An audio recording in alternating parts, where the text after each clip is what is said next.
ان دونوں کا آغاز ہوا ایک ایسے لفظ سے خطاب کیا گیا حضور کو کہ جس سے ایک کیفیت سامنے آتی ہے کہ حضور اس وقت بہت ہی غور اور فکر، سوچ بچار، تفکر، اس کیفیت کی ضرورت ہے۔ تو یا ایھا المزمل، اے چادر میں لپٹ کر لیٹنے والے، کمبل میں لپٹ کر لیٹنے والے، قم، کھڑے ہو جاؤ، کمر بستہ ہو جاؤ۔ اور یا ایھا المدثر قم، اور اے لحاف میں لپٹ کر لیٹنے والے، کھڑے ہو جاؤ۔ یعنی ان دونوں الفاظ سے اس بات کی طرف اشارہ ہے کہ اب یہ سوچ بچار، غور اور فکر کا دور جو ہے اب ختم ہونا چاہیے، اب آپ کی عملی جد و جہد کا آغاز ہو جانا چاہیے۔ قم، کھڑے ہو جاؤ، کمر کس لو۔ اس میں یہ بات ضرور ذہن میں رکھیے کہ وہ جو تفکر تھا وہ دو طرح کا تھا۔ پہلا دور اس کا وہ تھا جس میں کہ ایک فلسفیانہ تفکر آپ کہہ سکتے، غور و فکر، یہ کائنات کیا ہے، کیا حالات ہیں جو ہو رہے ہیں، انسانی اخلاق اتنا پست کیوں ہو گیا ہے، انسانی کردار کے اندر یہ پستی کیوں آ گئی ہے، انسان ظالم کیوں ہو گیا ہے، بھیڑیا کیوں بن گیا ہے، کیا ہے، اور اس صورتحال کا کوئی بہتری کی کوئی شکل ہے۔ ظاہر بات ہے کہ ہر ذہین، حساس اور سلیم الفطرت انسان جب وہ اپنے عقل اور شعور کے بلوغ کو پہنچتا ہے تو ان باتوں پر غور کرتا ہے۔ اس کی سلامتی فطرت جو ہے وہ آمادہ کرتی ہے اس بات پر کہ سوچے کہ میں کہاں رہ رہا ہوں، کیا حالات ہیں، اور یہ کہ اس میں بہتری کی شکل کیا ہو سکتی ہے۔ تو یہ آپ کا گویا کہ غور و فکر تھا، جس میں میرا تعبیر یہ ہے کہ اللہ تعالیٰ نے وہ سارا فلسفیانہ سفر جو ہے ذہن کا، جو کہ ساری عمریں لگا کر وہ افلاطون ہوں یا کوئی وہ سقراط ہوں یا کوئی اور ہوں یا کوئی اور بڑے فلسفی ہوں، تو پوری زندگیوں کے سوچ وچار کے بعد جو بھی انہوں نے سفر طے کیا، وہ سفر اللہ تعالیٰ نے حضور کو چند دنوں میں طے کرا دیا ہے۔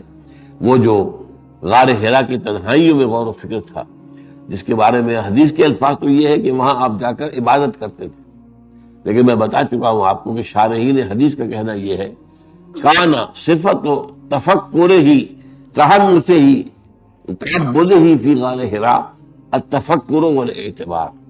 غار حرا میں آپ کی عبادت جو ہے اس کا معاملہ یہ تھا کہ غور و فکر، سوچ بچار۔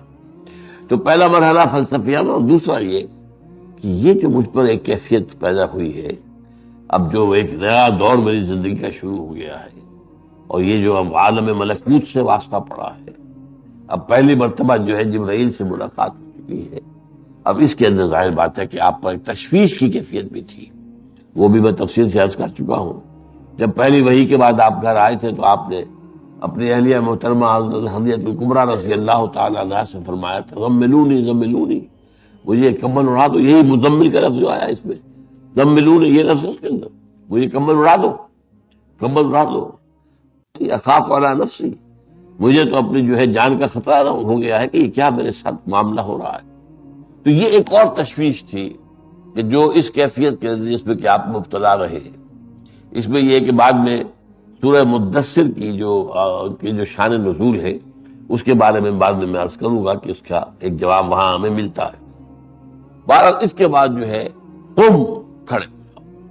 اب کھڑے ہونے میں یہ دو ہے کام جو آپ کے حوالے کیے گئے۔ ایک آپ کی جد و جہد اور کوشش اور مشقت ہے رات کی، کھڑے رہو رات کو، یہ سورہ مزمل میں، قم اللیل الا قلیلا نصفہ او انقص منہ قلیلا او زد علیہ ورتل القرآن ترتیلا۔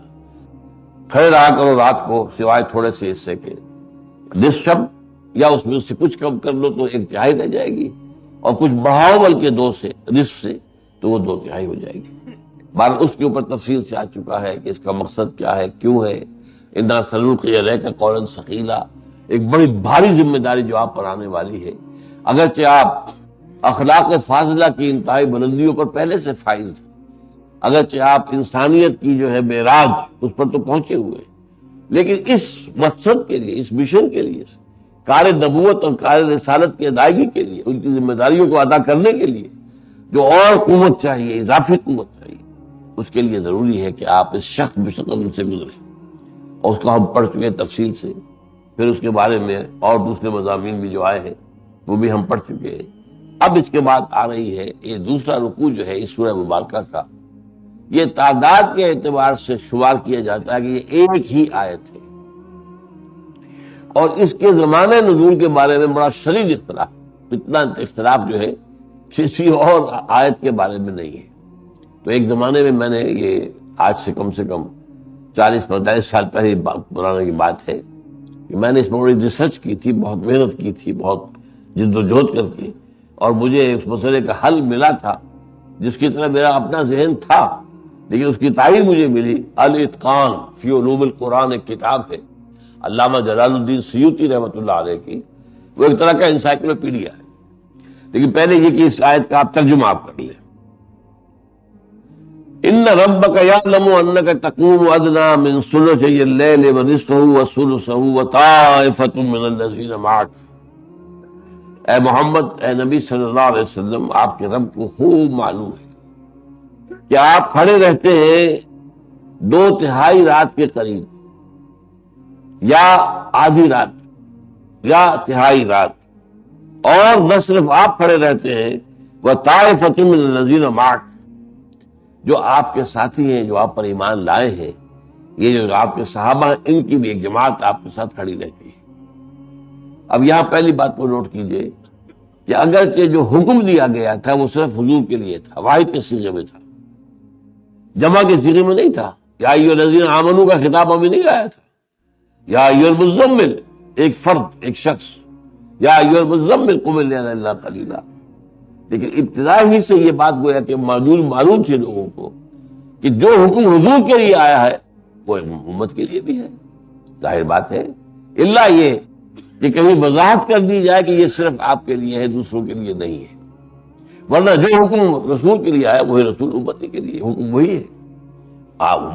امتی کو اتباع کرنا ہے، چاہے ابھی کوئی آیت اتباع کی نازل نہیں ہوئی قرآن میں، اتباع کا حکم نہیں آیا، یہ حکم بھی نہیں آیا کہ رسول کی اطاعت کرو، کچھ بھی نہیں، لیکن یہ کہ ایک شے ہوتی فطری، ایک بالکل منطقی جس کا نتیجہ ہے وہ کیا ہے کہ آپ جو بھی جس کا حکم اللہ ان کو دے رہا ہے وہ آپ نے اس پر عمل کریں۔ چنانچہ یہ بات آپ نے گویا کہ اس کی توثیق کر دی۔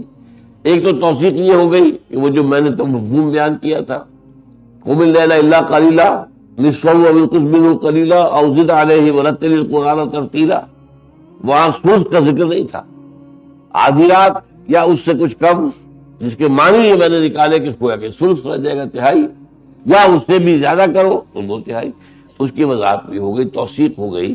ان ربک یعلم انک تقوم ادنی من ثلثی اللیل ونصفہ وثلثہ وطائفۃ من الذین معک واللہ یقدر اللیل والنہار۔ اور یہ اللہ ہی ہے کہ دن اور رات کا اندازہ مقرر کرتا ہے، دن کس لیے بنایا، رات کس لیے بنایا، یہ اللہ بہتر جانتا ہے۔ نومکم سباتا وجعلنا اللیل لباسا وجعلنا النہار معاشا، اللہ کی تخلیق میں حکمتیں ہیں۔ رات اللہ نے بنائی ہے آرام کے لیے، اور نیند کو ایک ایسا بنا دیا ہے کہ نیند کے ذریعے سے اللہ تعالیٰ کے جو ہے انسان کے اندر جو تکان پیدا ہوتی ہے کام کر کے، اس کے اثرات ظاہر ہوتے ہیں، وہ گویا کہ اثر نو، وہ تازہ دم ہو کر پھر اپنے کام میں لگ سکتا ہے۔ تو یہ ساری چیزیں اپنی جگہ پر ہیں۔ اب یہاں آپ کو حکم مل گیا کہ برعکس رات کو کھڑے رہو، حالانکہ رات تو اللہ نے بنائی تو ہے سونے کے لیے، لیکن یہ کہ یہ اصل میں ایک عارضی حکم ہے جو دیا جا رہا ہے، یہ مستقل نہیں ہے، اس لیے کہ مستقل طور پر یہ بات نہیں چل سکتی، اس لیے کہ یہ تو نظام کے خلاف، نظام تخلیق کے خلاف۔ ان ربک یعلم انک تقوم ادنی من ثلثی اللیل ونصفہ وثلثہ وطائفۃ من الذین معک واللہ یقدر اللیل والنہار۔ رات اور دن کے یہ اندازے اللہ نے بنائے ہیں، ان کی اپنی مصلحت ہیں، ہر ایک کی اپنی جداگانہ حکمتیں ہیں، ہر ایک کا اپنا کام ہے جو کرنے کا ہے۔ اس لیے فرمایا علم ان لن تحصوہ، اللہ کے علم میں ہے کہ تم اس کی پابندی نہیں کر سکتے۔ یعنی ایک ہے کہ ایک بار اسٹارمنگ، جس کو کہتے ہیں اسٹارمنگ سیشن، کوئی ایک اجتماع ہو رہا ہے، اس میں خاص ایک اجتماع ہے جس میں بہت ہی زوردار انداز کے اندر بات کرنی ہے اور مختصر انداز وقت کے اندر زیادہ بات کرنی ہے، تو اس کو تو اسی طریقے سے یہ آپ کی جو روحانی تربیت کا پروگرام ہے، اس میں یہ ایک ایسا مرحلہ ہے کہ جو در حقیقت ابتداء کے لیے ہے، یہ مستقل نہیں ہے، اس کی آپ پابندی نہیں کر سکتے. علم ان لن تحصوه فتاب علیکم. تو اللہ تعالیٰ نے تم پر توجہ فرمائی، یعنی اے نبی آپ پر بھی اور آپ کے ساتھیوں پر بھی، اور نظر رحمت کے نتیجے میں فرمایا فقرؤوا ما تیسر من القرآن، تو پڑھ لیا کرو جو کچھ بھی میسر ہو قرآن میں سے. یعنی اب یسر کا لفظ آ گیا یہاں پر، میسر یسر سے بنا، یسر کے معنی آسان، آسانی. ان مع العسر یسرا، ان مع العسر یسرا، عسر تنگی، سختی، مشکل، یسر آسانی، نرمی. تو یہ جو ما تیسر من القرآن، جو بھی آسانی سے ہو سکتا ہو تمہارے لیے وہ کر لیا کرو. مقدار کی پابندی ختم ہو گئی، ورنہ اس سے پہلے کم سے کم تہائی تو تھی، اب وہ نہیں رہی. اس کی بات بلکہ اس میں ایک ہے کہ ریلیکسیشن دے دی گئی کہ اس میں آپ اپنے مزاج کو دیکھیں، طبیعت کو دیکھیں، اس میں جتنی دیر کے لیے بھی طبیعت کے اندر آبادگی ہو اور انشراح رہے اور تازگی بھی رہے اور بہت بوجھ نہ پڑے طبیعت کے اوپر. اس لیے کہ ان لنفسک علیک حقا، تمہارے نفس کا بھی تم پر ایک حق ہے، وہ حق تو تمہیں ادا کرنا ہے. لہٰذا اس اعتبار سے اس کے اندر ایک توازن پیدا کرنے کی اجازت دے دی گئی. فقرؤوا ما تیسر من القرآن. اب اس کے بعد الجھن آ رہی ہے، اس بات کو پھر دہرایا جا رہا ہے. علم ان لن تحصوه فتاب علیکم فقرؤوا ما تیسر من القرآن سیکون منکم مرضی. اللہ کے علم میں ہے تم میں سے کچھ لوگ بیمار بھی ہوں گے. ظاہر بات ہے اس بیماری کے اندر یہ سختی جھیلنا تو ممکن نہیں ہوگا، اتنی سختی اٹھانا، اتنی جو ہے مشقت برداشت کرنا آسان نہیں ہوگا. وَآخَرُونَ يَضْرِبُونَ فِي الْأَرْضِ يَبْتَغُونَ مِن فَضْلِ اللَّهِ. اور ایسے لوگ بھی ہوں گے آپ میں سے، لوگوں میں سے، جو زمین میں سفر کریں گے اور روزی کی تلاش کے لیے، اللہ کا رزق تلاش کرنے کے لیے. اب آپ کو معلوم ہے کہ اس وقت کیا تھا، خاص طور پر عرب یہاں پر کیا، اور مکہ جہاں حضور کی بعثت ہو رہی ہے، ذریعہ معاش ایک ہی تھا، تجارت. اور تجارت بھی اب وہاں مکے کے اندر کیا تجارت ہو رہی تھی، لیکن وہ تو یہ ہے کہ آپ جاتے تھے شام کی طرف قافلے لے کر، اور جو ہے وہ یمن کی طرف قافلہ جاتا تھا. رحلۃ الشتاء والصیف لإیلاف قریش ایلافہم رحلۃ الشتاء والصیف فلیعبدوا رب ھذا البیت. تو ظاہر بات ہے کہ یہ جو کام ہے، سخت کام، اس کے اندر جو ہے سفر کے اندر تو اس کی پابندی کرنا مشکل ہے. اس کے لیے بہت اور بھاری ہو گیا اور زیادہ سختی ہو گئی. اور اس کے بعد مزید تیسری بات، وآخرون یقاتلون فی سبیل اللہ، اور بھی ہوں گے جنہیں اللہ کی راہ میں قتال کرنا ہوگا. اب ظاہر بات ہے اس حالت کے اندر جبکہ دل میں جنگ کرنی ہو تو رات کو یہ 2/3 رات، 1/3 رات، آدھی رات کھڑے رہنا، تو وہ تو آدمی کی جو ہے وہ قوتیں جو ہے وہ تو مزمحل ہو جائیں گی. وہ طاقت کہاں سے آئے گی؟ وہ جو ایک ہونا چاہیے تازہ دم ہو کر صبح کو انسان جو ہے میدان میں نکلے کفار سے مقابلے کے لیے، تو اس کے اعتبار سے بھی اس کے لیے بھی ضروری ہے کہ اس میں کمی کی جائے. تو اب یہاں 3 اعتبارات سے تعین کر دیا.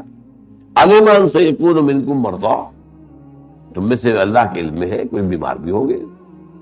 وآخرون یضربون فی الارض یبتغون من فضل اللہ، اور بھی اور ہوں گے تم میں سے ایسے کہ جو زمین میں سفر کریں گے، قافلے لے کر جائیں گے، آئیں گے اللہ کے فضل کی تلاش کے لیے. وآخرون یقاتلون فی سبیل اللہ، اور بھی ہوں گے جو اللہ کی راہ میں قتال بھی کریں گے. فَقْرَؤُوا مَا تَيَسَّرَ مِنْهُ، تو پڑھ لیا کرو جتنا بھی تمہارے لیے ممکن ہو آسانی سے. یہاں پہ دوبارہ دہرا کر یہ بات آئی ہے، اس کو نوٹ کر دیجیے، اور اسی پر میری گفتگو آگے ہوگی. اب اس کا بدل کیا دیا؟ یہ جو رات کی اتنی مشقت تھی، 2/3 رات کھڑے رہنا، رات یا کم سے کم 1/3 رات، اس کا بدل دیا ہے. وَأَقِیمُوا الصَّلَاةَ وَآتُوا الزَّکَاةَ وَأَقْرِضُوا اللَّهَ قَرْضًا حَسَنًا.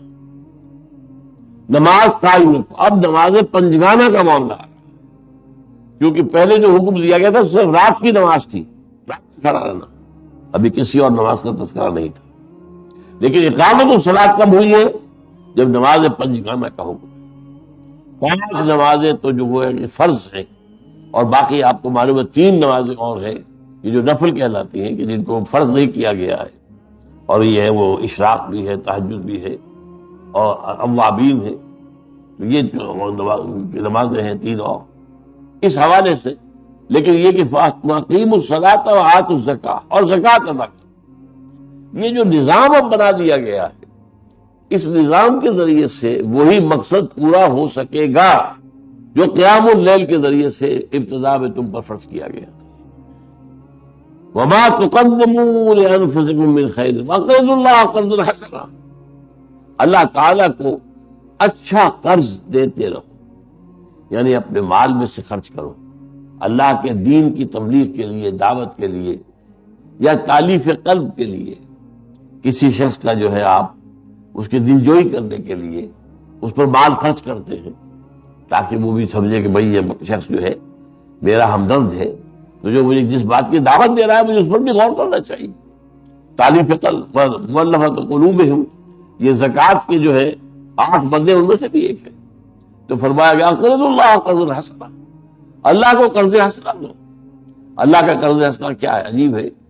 قرض حسنا جب ہم ایک دوسرے کو دیتے ہیں تو اس میں کسی اضافے کا سوال نہیں ہوتا. یہاں دنیا میں ہم قرض کا لین دین کریں اور واپسی پر کوئی اضافہ اس میں مانگے، یہ سود ہے، حرام ہے. اس سے زیادہ حرام شے اور کوئی نہیں. اللہ کے ساتھ قرض حسنا کے اندر 700 گنا وہ بھی ملے گا. اللہ تعالیٰ جو ہے بلکہ اس سے بھی آگے، واللہ یضاعف لمن یشاء، اس سے بھی آگے جس کو چاہے گا اور بڑھائے گا. تو یہ جو ہے کہ 10 دنیا 70 آخرہ اور پھر اس میں 700 گنا تک جانا. اس میں جو فرمایا گیا کہ جیسے یہ سورہ بقرہ کی آیات ہے کہ جیسے ایک دانہ گندم کا جو ہے زمین میں وہ جب آپ نے وہ بیج ڈال دیا ہے، اس سے جو وہ نکلے گا پودا اس کا، اس میں کتنے ہیں، کتنے جو ہے گندم کے خوشے لگے ہوئے، کتنی بالیں ہیں، ہر بالی کے اندر 100 دانے. تو گویا کہ 700 دانے ایک دانے سے نکل کر آ گئے. تو اسی طریقے سے اللہ تعالیٰ جو ہے اہل ایمان کا انفاق جو ہے اللہ کی راہ میں جو وہ خرچ کرتے ہیں اس میں اضافہ کرتا ہے. یہ حسنہ اللہ کے ساتھ. دنیا میں قرض حسنہ اس میں کوئی اضافہ نہیں. البتہ یہ ضرور ہے از خود آپ اپنی مرضی سے اس میں کچھ اضافہ کر دیں تو اس پہ روکا نہیں گیا.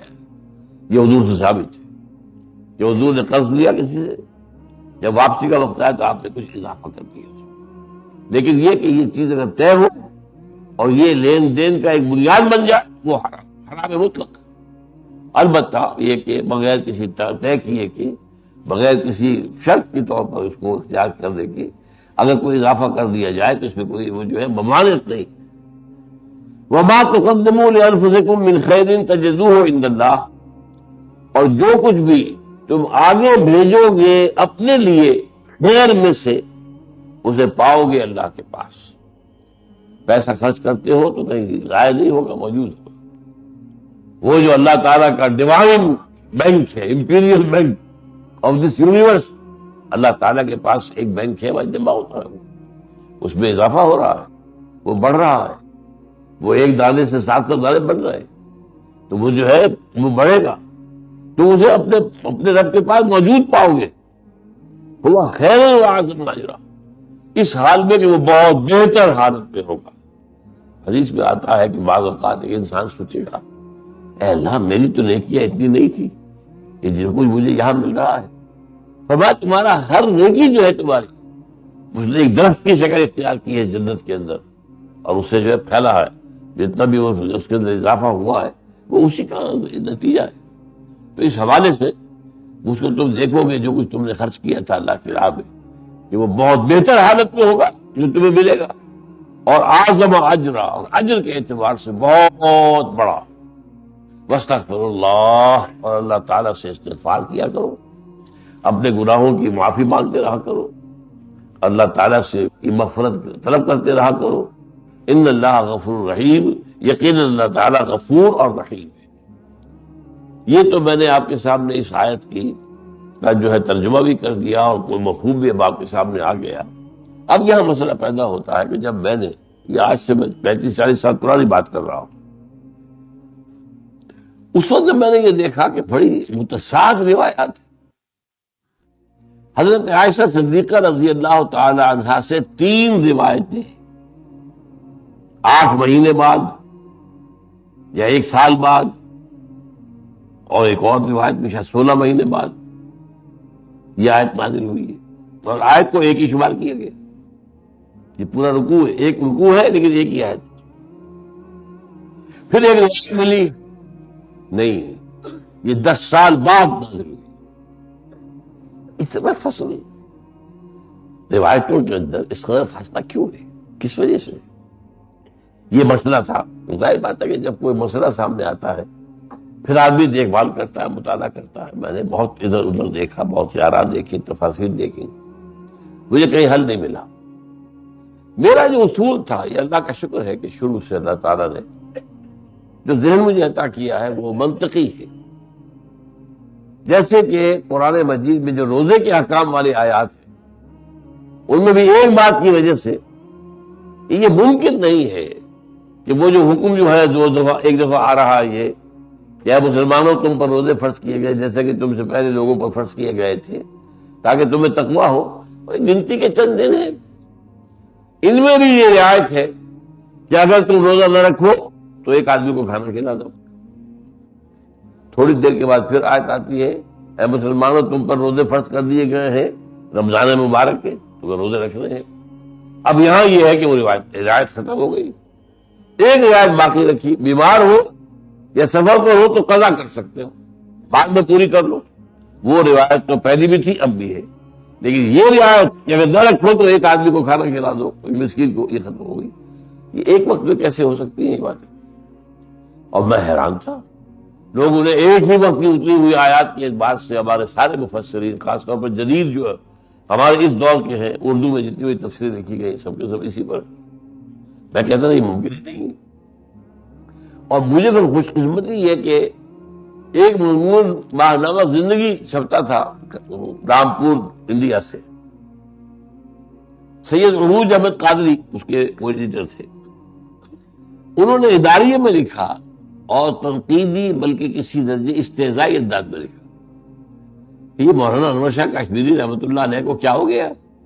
وہ رحمۃ اللہ علیہ اس وقت نہیں کہا ہوگا، اس وقت زندہ تھے. وہ انہوں نے کیسی غلط بات کری ہے کہ یہ جو پہلا حکم ہے یہ رمضان کے روزے کا نہیں ہے، یہ تو بلکہ ہر مہینے میں 3 روزے حضور نے پہلے رکھنے کا حکم دیا تھا.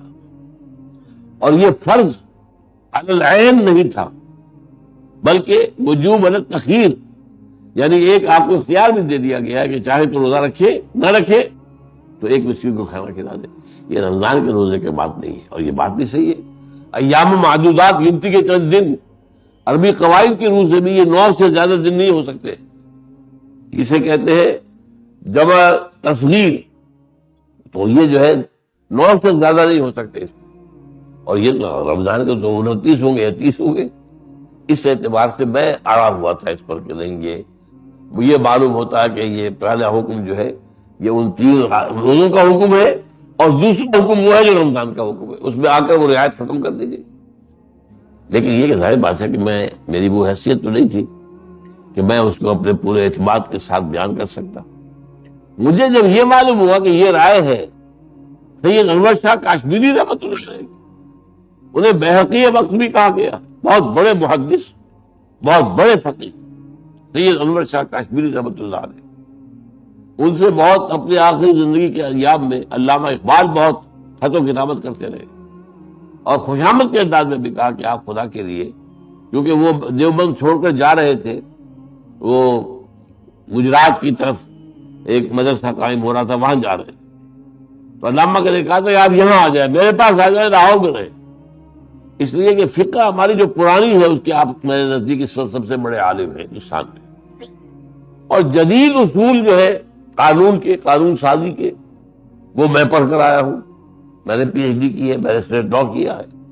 تو ہم مل کر جو ہے فقہ اسلامی جو ہے اسلامی فقہ اس کی ایک تدوین کرے. نہیں بہرحال وہ تو اللہ کی طرف سے یہ بات طے نہیں تھی، وہ نہیں ہو سکا. لیکن میں نے صرف بتایا ہے کہ علامہ اقبال جو ہے ان کا خوشامد کی حد تک یہ کہتے ہیں کہ آپ خدا کے لیے یہاں آ جائیں، یہاں ٹھہرے میرے پاس، اور ہم مل کر یہ کام کریں.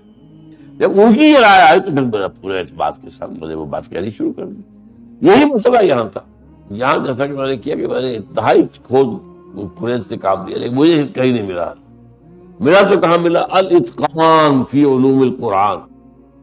یہ یوں سمجھیے انسائکلوپیڈیا، تفسیر سے متعلق جتنی بھی ہو سکتے ہیں مسائل ان سب کے اوپر انسائکلوپیڈیا ہے، علامہ سیوطی، جلال الدین سیوطی رحمۃ اللہ علیہ کی، انہوں نے یہ بات واضح کی ہے، اور یہ میں سمجھتا ہوں کہ صحیح ہے۔ یہ ایک آیت بیک وقت نازل نہیں ہوئی ہے، بلکہ دو حصوں میں نازل ہوئی ہے۔ پہلا حصہ میں چاہتا ہوں وہ بھی آپ کو ذرا سنا ہی دوں کہ اس میں اختلاف کس حد تک ہے۔ مولانا مودودی نے اپنی تفسیر کے اندر اختصار کے ساتھ ذکر کر دیا ہے۔ حضرت عائشہ سے مسند احمد، صحیح مسلم اور سنن ابی داؤد میں یہ روایت منقول ہے کہ پہلے حکم کے بعد یہ دوسرا حکم 1 سال کے بعد نازل ہوا، اور رات کا قیام فرض سے نفل کر دیا گیا۔ دوسری روایت حضرت عائشہ ہی سے ابن جریر اور ابن ابی حاتم نے یہ نقل کی ہے کہ یہ حکم پہلے حکم کے 8 مہینے بعد آیا تھا، اور ایک تیسری روایت جو ابن ابی حاتم نے نیچے نقل کی ہے، اس میں 16 مہینے بیان کیے گئے۔ ابو داؤد، ابن جریر اور ابن ابی حاتم نے حضرت عبداللہ ابن عباس سے 1 سال کی مدت نقل کی، 8 مہینے، 10 مہینے، 1 سال، 12، 16 مہینے، ایک تو، لیکن یہ آس پاس بن جاتے ہیں، زیادہ دور نہیں، فصل نہیں۔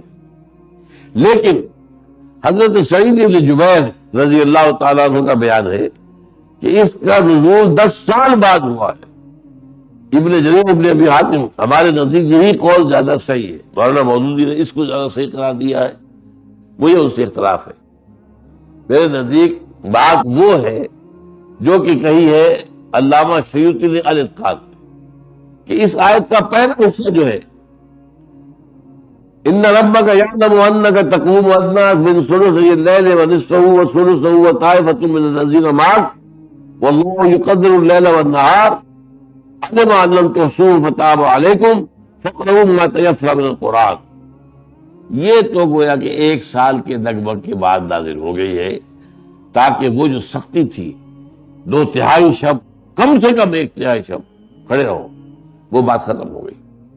فقرؤوا ما تیسر من القرآن، جتنا بھی میسر ہو۔ لیکن یہ کہ اس میں ابھی یعنی اس کمی کی وہ نہیں کی گئی کہ اس کے بدل کو دے دیا گیا ہو، لیکن کرو جو بھی کوشش کرنی اسی میں کرو، کرنا اسی میں، رات کے قیام اللیل ہی کو جاری رکھنا۔ اب آپ کو معلوم ہے کہ سن 11 میں جا کر 5 وقتہ نماز کا حکم آ رہا ہے۔ جب معراج شریف ہوا ہے، معراج کا واقعہ، 5 وقتہ نماز اس وقت ہوئی ہے۔ اقم الصلاۃ لدلوک الشمس الی غسق اللیل وقرآن الفجر ان قرآن الفجر کان مشہودا، یہ 5 وقتہ نماز کی فرض ہے۔ 10 سال تو خود بخود ہو گئے، اس میں 10 سال کا وقفہ تو ہو گیا، کیونکہ اس لیے کہ اس کے اندر تو آ رہا ہے۔ دوسرا حصہ کیا ہے؟ علم ان سیکون منکم مرضی وآخرون یضربون فی الارض یبتغون من فضل اللہ وآخرون یقاتلون فی سبیل اللہ، اور قتال کا معاملہ جو ہے وہ تو جا کر مدینے میں ہوگا۔ یوں سمجھیے کہ ابھی کم سے کم 10 برس کے بعد، 12 برس کے بعد کے قتال کا سلسلہ شروع ہوگا، ابھی قتال کہاں؟ لہذا یہ حصہ جو ہے یہ نازل ہوا ہے 10 برس بعد، بلکہ میرے نزدیک اس سے بھی کچھ عرصے کے بعد۔ البتہ ان دونوں کو یہاں پر جمع کر دیا گیا ایک مقام پر، اور اب اس کی جگہ پر جو بدل دیا گیا ہے کہ یہ جو مشقت تھی، قیام اللیل کی سختی، اور اس کے اندر اس طرح زور انتظام اس کا، اب اس کا بدل دے دیا گیا ہے، وہ 5 وقتہ نماز اور زکوٰۃ۔ اقیموا الصلاۃ وآتوا الزکاۃ واقرضوا اللہ قرضا حسنا۔ اب یہاں پر 2 مدیں قائم کر دی گئی۔ زکوٰۃ جو ہے وہ عام طور پر غریبوں کا حق ہے، مسکین کا، یتیم کا، بیوہ کا، بھوکے کا، مفلس کا، تلاش کا، مسافر کا، یہ تو اس کا حق ہے زیادہ تر، اگرچہ اس میں فی سبیل اللہ کی مدد بھی ہے ایک، لیکن زیادہ جو ہے وہ جو ہے انہی کے لیے۔ اللہ کو خرچ دینا، اللہ کے دین کے لیے خرچ کرنا، جو خرچ بھی آپ کرتے ہیں اللہ کے دین کے لیے، اس کی نشر و اشاعت کے لیے، اس کے پیغام کو پھیلانے کے لیے۔ آپ کوئی چیز شائع کر کے اور عام تقسیم کرتے ہیں اس کو لوگوں کے اندر، یا آپ کا کوئی اور سلسلہ جو ہے اشاعت ہے، اور آپ لوگوں کو کم قیمت پر یا بالکل فری جو ہے وہ پہنچا رہے ہیں، یہ تاکہ اس کے ذریعے سے اللہ کے دین کی دعوت پہنچے لوگوں تک۔ یا یہ کہ پھر جب اس کے بعد مرحلہ آئے گا قتال کا، اور ظاہر بات ہے کہ جنگ کا مرحلہ جب شروع ہو جاتا ہے تب تو پیسے کی قدم قدم پر ضرورت ہوتی ہے۔ وَأَعِدُّوا لَهُم مَّا اسْتَطَعْتُم مِّن قُوَّةٍ وَمِن رِّبَاطِ الْخَيْلِ، تم زیادہ سے زیادہ اسلحہ تیار کر کے اپنے پاس رکھو، زیادہ سے زیادہ گھوڑے بندے رکھو، تیاری رکھو، تاکہ تمہارے دشمنوں پر تمہارا روب قائم رہے۔ یہ مسلمان جو ہے یہ غافل نہیں ہے، تیار بیٹھے ہوئے ہیں، اگر ہم اس پر حملہ کریں گے تو ہمیں جواب پورا مل جائے گا۔ اب وہ کیسے ہوگا؟ خرچ کرنا پڑے گا۔ غزوہ تبوک کے موقع پر جس طرح حضور نے لوگوں سے، آپ نے بلکہ کہا، آپ نے تشویق اور ترغیب کے انداز میں اللہ کی راہ میں لگاؤ۔ آپ کو معلوم حضرت ابوبکر جو کچھ پاس کر لے آئے، یہ ہے اللہ کو قرض دینا۔ تو اللہ تعالیٰ کے رضامندی کے لیے خرچ دو طرح ہے، صدقات، خیرات اور زکوٰۃ، یہ ایک طرف کر دیجیے۔ انفاق فی سبیل اللہ، جہاد بالمال، یہ دوسری طرف ہو جائے گا، اور قرض حاصل اللہ کو، یہ ہے اللہ کے دین کے لیے خرچ کرنا۔ یہ گویا کہ متبادل ہے کہ وہ قیام اللیل کی جو شدید مشقت جو ہے، جو گویا کہ لازم کر دی گئی تھی، اس کے بعد یہ مشقت ختم کر دی گئی مسلمانوں پر سے، نماز کا نظام آ گیا۔ اب نماز جو ہے تہجد کی فرض نہیں رہی، ہاں حضور کے لیے تہجد پھر بھی فرض نہیں ہے۔ چنانچہ جہاں وہ 5 وقت نماز کا حکم آیا ہے، اقیم الصلاۃ لدلوک الشمس الی غسق اللیل وقرآن الفجر ان قرآن الفجر کان مشہودا ومن اللیل فتہجد بہ نافلۃ لک۔ اب یہاں معین کر دیا گیا، اے نبی یہ آپ کے لیے ہے،